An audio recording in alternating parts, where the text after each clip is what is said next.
जय हिंद दोस्तों, रक्षित खन्ना के इस चैनल में आपका स्वागत है। दोस्तों, आज के इस वीडियो में मैं आपको चार महत्वपूर्ण जानकारी दूंगा। सबसे पहली जानकारी मैं आपको दूंगा कम्यूटेशन को लेके। दोस्तों, काफी पेंशनर सवाल करते रहते हैं कि सर हम बहुत पहले ही रिटायर हो गए, हमारे 15 साल भी कंप्लीट हो गए, लेकिन हमारी पेंशन में से कम्यूटेशन का पैसा अभी भी काटा जा रहा है और जो हमारी डेट है वो भी बढ़ गई है। जी हाँ दोस्तों, ऐसा बहुत से पेंशनर के साथ होता है। दोस्तों, इसकी जानकारी मैं आपको आगे दूंगा कि कैसे आप अपना कम्यूटेशन का अमाउंट बंद कराएंगे अपनी पेंशन में से जो आपका काटा जा रहा है। इसकी जानकारी मैं आपको आगे दूंगा। फिर दोस्तों, एक और मैं आपको जानकारी दूंगा और ये जानकारी है नोशनल इंक्रीमेंट पे। जी हाँ दोस्तों, कुछ पेंशनर की डिटेल मेरे पास आई है, तो मैं उनको बताने वाला हूं कि उनको नोशनल इंक्रीमेंट मिलेगा या नहीं मिलेगा। ये जानकारी मैं आपको इसलिए दे रहा हूं ताकि आप भी समझ जाएं कि आपको एलिजिबल है या फिर नहीं है। हो सकता है कि आप इसी कैटेगरी में आते हो। फिर दोस्तों, एक और मैं आपको जानकारी दूंगा और ये जानकारी है 15 लाख अमाउंट के बारे में। दोस्तों, एक लेटर जारी हुआ है 8 अगस्त को और ये लेटर है आर्मी हेडक्वार्टर का, इंटीग्रेटेड आर्मी हेडक्वार्टर का ये लेटर है जो भेजा गया है हेडक्वार्टर कमांड को, DIAV को, कर्नल वेटरन्स को, KSB को, ECHS को और CSDT को। इसलिए भेजा गया है ताकि आप अपना डाटा इनको दे सके, फिर आपके डाटा की जांच पड़ताल हो और उसके बेस पर आपको 15 लाख रुपए दिए जाएं। दोस्तों, ये लेटर काफी इंपॉर्टेंट है 15 लाख अमाउंट के बारे में, इसलिए मैं आपको इसे आगे समझाऊंगा।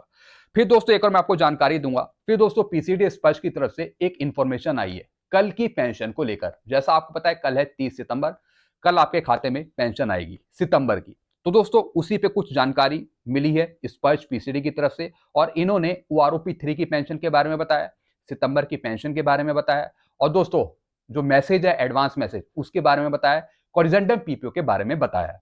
काफी महत्वपूर्ण दोस्तों इंफॉर्मेशन है जो PCD स्पर्श ने दी है, ये मैं आपको आगे समझाऊंगा। तो दोस्तों, यही चार जानकारियां जो मैं आपको समझाने वाला हूं, इसलिए इस वीडियो को आप शुरू से लेकर आखिरी तक देखिएगा और अपने ग्रुप में भी शेयर कर दीजिएगा। वीडियो में आगे बढ़ने से पहले एक छोटी सी अपील कर रहा हूं, अगर आप पहली बार मेरा चैनल देख रहे हैं या फिर ये वीडियो देख रहे हैं तो आप मेरा चैनल सब्सक्राइब भी कर सकते हैं जिसका नाम है रक्षित खन्ना, क्योंकि ऐसी जानकारी अक्सर आपको मिलती रहती है इस चैनल के माध्यम से। सबसे पहली जानकारी है दोस्तों कम्यूटेशन को लेकर। दोस्तों, काफी पेंशनर सवाल करते हैं कि सर हम बहुत पहले ही रिटायर हो गए थे, हमारे 15 साल भी खत्म हो गए हैं, लेकिन तभी भी हमारा पैसा काटा जा रहा है कम्यूटेशन का पेंशन में से, यानी उनकी रिकवरी बन रही है। और दोस्तों, जो पीरियड है 15 साल का वो भी बढ़ गया है। दोस्तों, ये उन पेंशनर के साथ किया जाता है जिनको कोई MACP मिल गई या फिर नोशनल इंक्रीमेंट मिल गया रिटायरमेंट के बाद। हाँ, अगर OROP के तहत आपकी पेंशन बढ़ी है तब दोस्तों आपका जो कम्यूटेशन वैल्यू है वो चेंज नहीं होती और ना ही आपका पीरियड बढ़ाया जाता है। ये सिर्फ दो कंडीशन पे होता है, एक तो अगर आपको कोई नोशनल इंक्रीमेंट मिल गया हो रिटायरमेंट के बाद या फिर कोई MACP मिल गई हो, तभी दोस्तों कम्यूटेशन की वैल्यू चेंज होती है या फिर आपका पीरियड बढ़ाया जाता है। अगर दोस्तों OROP के तहत सिर्फ आपकी पेंशन रिवाइज हुई है सिर्फ और आपको MACP या फिर नोशनल इंक्रीमेंट नहीं मिला और आपका कम्यूटेशन काटा जा रहा है आपकी पेंशन में से, तो दोस्तों आप CP ग्राम में कंप्लेंट डालेंगे या फिर रिकॉर्ड को भी लेटर लिखेंगे। इसके तहत फिर आपका जो कम्यूटेशन काटा जा रहा है वो बंद किया जाएगा। हालांकि अगर आपको नोशनल इंक्रीमेंट मिल गया या फिर MACP मिल गई रिटायरमेंट के बाद और तब आपका कम्यूटेशन का पैसा काटा जा रहा है तो इसका मतलब ये सही है, फिर आपको कोई कार्रवाई करने की जरूरत नहीं है। तो दोस्तों, इस बात को आपको ध्यान रखना है कि रिटायरमेंट के बाद कहीं आपको कोई MACP या फिर कोई नोशनल इंक्रीमेंट तो नहीं मिला जिसकी वजह से आपका पीरियड बढ़ गया हो या फिर कम्यूटेशन वैल्यू चेंज हो गई हो। चलते हैं दोस्तों अगली जानकारी की तरफ। फिर दोस्तों, एक पेंशनर है जो रिटायर हो गए थे 30 जून 2003 में। ये मुझे कह रहे हैं क्या सर हमें जुलाई 2003 का इंक्रीमेंट मिलेगा। दोस्तों, लास्ट इनको इंक्रीमेंट मिला था 1 जनवरी 2003 का, यानी जब ये रिटायर हुए और उससे पहले जो इनको इंक्रीमेंट मिला उसके बीच में 1 साल का गैप नहीं है, तो इस वजह से इनको नोशनल इंक्रीमेंट नहीं मिलेगा। फिर दोस्तों, एक और पेंशनर लिखते हैं कि सर हम 2005 में आए थे और हम दिसंबर में आए थे, तो क्या हमें जनवरी का इंक्रीमेंट मिल जाएगा। दोस्तों, इनका भी सेम केस है, ये दिसंबर में रिटायर हुए और इनको फरवरी में इंक्रीमेंट मिल गया था, फरवरी 2005 में, तो ये भी एलिजिबल नहीं है नोशनल इंक्रीमेंट लेने के लिए। दोस्तों, मैंने आपको रूल समझा दिया है नोशनल इंक्रीमेंट का। जो पेंशनर 2006 से पहले आए हैं उनको नोशनल इंक्रीमेंट मिलेगा, बस उनको याद रखना है कि उनको लास्ट इंक्रीमेंट कब मिला, यानी जब वो रिटायर हुए और उससे पहले जब उनको इंक्रीमेंट मिला तो उसके बीच में पूरा 1 साल का गैप होना चाहिए, 365 दिन का, तब दोस्तों उनको नोशनल इंक्रीमेंट मिलेगा।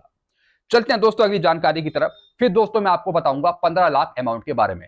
दोस्तों, आर्मी हेडक्वार्टर की तरफ से एक और लेटर आया 15 लाख अमाउंट के बारे में जो भेजा गया है हेडक्वार्टर कमांड को, DIAV को, कर्नल वेटरन्स को, KSB को, ECHS को और CSDT को। दोस्तों आर्मी हेडक्वार्टर के द्वारा ये लेटर भिजवाया गया है तमाम डिपार्टमेंट को, ताकि जो ये तमाम डिपार्टमेंट हैं जैसे ईसीएचएस हो गया, केएसबी हो गया, कर्नल वेटरन्स हो गया, डीआईएबी हो गया, हेडक्वार्टर कमांड हो गया, या फिर सीएसडीटी हो गए, जितने भी डिपार्टमेंट है ये आपसे डाटा मांग सके। और दोस्तों जो भी आपका डाटा है ये सीधा जाएगा डीईएसडब्ल्यू डिपार्टमेंट को। जैसा आपको पता है 15 लाख का जो प्रपोजल है वो अभी चल ही रहा है, अभी वो फाइनल नहीं हुआ है, लेकिन आपसे डाटा मंगाया जा रहा है। तो दोस्तों इस लेटर में कहीं भी नहीं लिखा कि सिर्फ ऑफिसर्स को ही 15 लाख रुपए दिए जाएंगे, ऐसा इस लेटर में कहीं भी नहीं लिखा। इसमें यही लिखा गया है, it is requested to forward data in respect of all personal who fulfils the criteria mention a para 2 above for onward submission to MOD DSW. यानी दोस्तों पैरा 2 में ये साफ लिखा हुआ है कि 15 लाख रुपए देने के मामले में जो भी डाटा है पेंशनर्स का वो दिया जाए। कहां पे दिया जाए?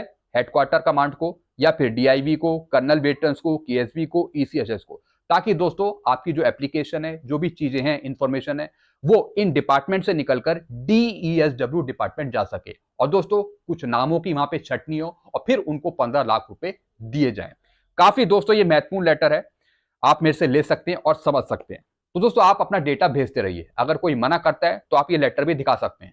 वो इसलिए दिखाएंगे कि आप अपनी तरफ से कोई डाटा भेज नहीं रहे हैं, अपनी मर्जी से थोड़ी भेज रहे हैं, जो लिखा हुआ है उसके तहत भेज रहे हैं। तो भेजने में दोस्तों कोई दिक्कत नहीं है। बाद में दोस्तों देखा जाएगा जब डीएसडब्ल्यू डिपार्टमेंट छटनी करेगी नामों की, फिर देखेंगे किसको मिलता है 15 लाख रुपए। चलते हैं दोस्तों अगली जानकारी की तरफ।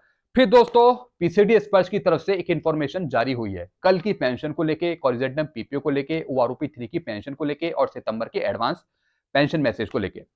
ओआरओपी 3 लाभान्वित पेंशन भोगियों को संशोधित पेंशन।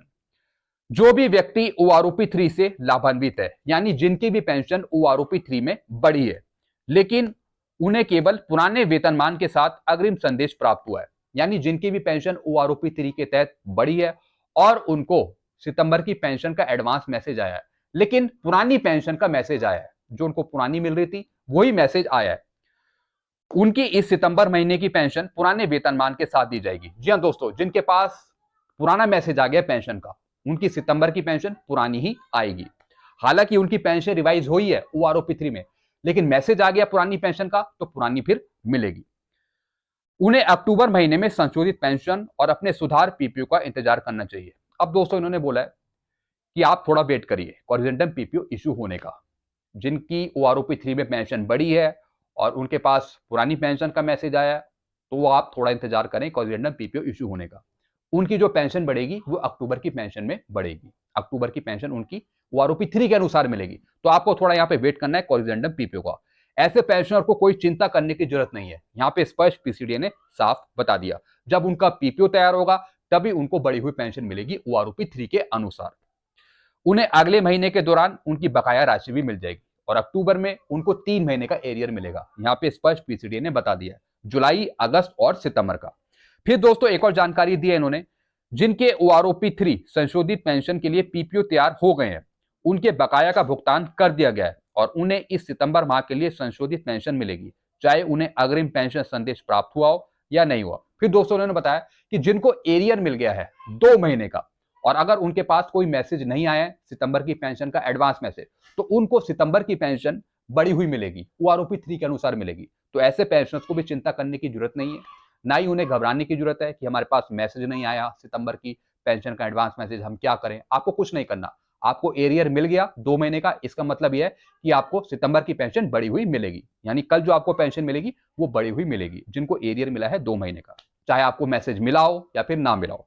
फिर दोस्तों एक और जानकारी दी है इन्होंने, जिन लोगों को ओआरओपी 3 एरियर मिला है लेकिन कॉरिजेंडम पीपीओ नहीं मिला है, उन्हें इंतजार करना चाहिए क्योंकि इससे अपलोड करने का काम चल रहा है। फिर दोस्तों इन्होंने एक और जानकारी दी है कि जिन लोगों को ओआरओपी 3 का एरियर मिला है लेकिन उनकी स्पर्श की आईडी में कॉरिजेंडम पीपीओ शो नहीं हो रहा, अब वो क्या करें पेंशनर्स। हालांकि पीसीडी स्पर्श ने कॉरिजेंडम पीपीओ जारी कर दिया है और एरियर भी उनको मिल गया 2 महीने का, लेकिन स्पर्श की आईडी में शो नहीं हो रहा। तो दोस्तों इन्होंने बताया कि थोड़ा आप यहां पे इंतजार करें क्योंकि अपलोड का काम चल रहा है स्पर्श पे, आपके कॉरिजेंडम पीपीओ अपलोड करे जा रहे हैं। एक तो दोस्तों होता है कि आपका कॉरिजेंडम पीपीओ बना दिया है, अब उसको स्कैन करके या फिर कंप्यूटर पे ही उसे अपलोड किया जा रहा है, तो ऐसा इन्होंने बताया। फिर दोस्तों इन्होंने एक और चीज बताई है कि अगर कोई व्यक्ति अपने कॉरिजेंडम पीपीओ को मोबाइल से डाउनलोड नहीं कर पा रहा है तो उसे पीसी, लैपटॉप या फिर साइबर कैफे के जरिए कोशिश करनी चाहिए। फिर दोस्तों इन्होंने एक और चीज बताई है कि कई पेंशनर क्या कर रहे हैं कि अपना कोरिजेंडम पीपीओ फोन से, मोबाइल की एप्लीकेशन से डाउनलोड कर रहे हैं। स्पर्श की जो मोबाइल की एप्लीकेशन है, अगर वहां से डाउनलोड नहीं हो रहा, जैसा आपको पता है कि वहां पे एप्लीकेशन भी नहीं चल रही है, तो इसके लिए इन्होंने बताया कि आप पीसी का इस्तेमाल करें, कंप्यूटर का इस्तेमाल करें, वहां से आप अपना कोरिजेंडम पीपीओ निकालें। स्पर्श वेबसाइट धीमी है और इस पर बहुत ज्यादा दबाव है, क्योंकि चिंतित स्पर्श पेंशनभोगी द्वारा इस पोर्टल पर एक साथ लॉगिन किया जा रहा है। दोस्तों इन्होंने एक और चीज बताई है कि अभी जो स्पर्श पोर्टल है वो कुछ गड़बड़ कर सकता है, हो सकता है कि हैंग हो जाए या फिर थोड़ा धीरे चले। वो इस कारण से हो रहा है क्योंकि काफी पेंशनर्स अपना कोरिजेंडम पीपीओ निकाल रहे हैं स्पर्श की वेबसाइट से लॉगिन करके, तो हो सकता है कि कुछ दिक्कत का सामना उन्हें करना पड़े। तो आप थोड़ा वेट कर सकते हैं या फिर थोड़ा आप रुक भी सकते हैं। फिर एक और जानकारी इन्होंने दी है कि जिन लोगों को इस माह की पेंशन के लिए अग्रिम संदेश नहीं मिला है, उनकी पेंशन 30 सितंबर 2024 को सामान्य रूप से जमा की जाएगी। इन्होंने यह भी कह दिया है कि जिनके पास मैसेज नहीं आया, एडवांस मैसेज नहीं आया है सितंबर की पेंशन का, उनको कोई टेंशन लेने की जरूरत नहीं है। कल उनके खाते में पेंशन डाल दी जाएगी 30 सितंबर को। ऐसा दोस्तों उन्होंने इस इंफॉर्मेशन में बता दिया है पीसीडीए स्पर्श ने। तो दोस्तों ये जानकारियां थी जो स्पर्श पीसीडीए ने बताई हैं कल की पेंशन को लेके, कोरिजेंडम पीपीओ को लेके, ओआरओपी 3 की पेंशन को लेके और सितंबर की एडवांस मैसेज को लेके। अब दोस्तों आपको चिंता करने की जरूरत नहीं है, आपके पास मैसेज आए या ना आए, आपको टेंशन लेने की जरूरत नहीं है। कल आपके खाते में पेंशन आ जाएगी, और अगर नहीं आती तो आप नीचे कमेंट करके जरूर बताइएगा। तो दोस्तों बस यही जानकारियां थी जो मैंने आपको समझाई है। अगर आपको और कुछ पूछना हो तो आप नीचे कमेंट कर सकते हैं। वीडियो आपको अच्छा लगता है तो वीडियो को लाइक करें और इस चैनल को आप सब्सक्राइब कर सकते हैं, क्योंकि ऐसी जानकारी अक्सर आपको मिलती रहती है इस चैनल के माध्यम से। Thank you so much.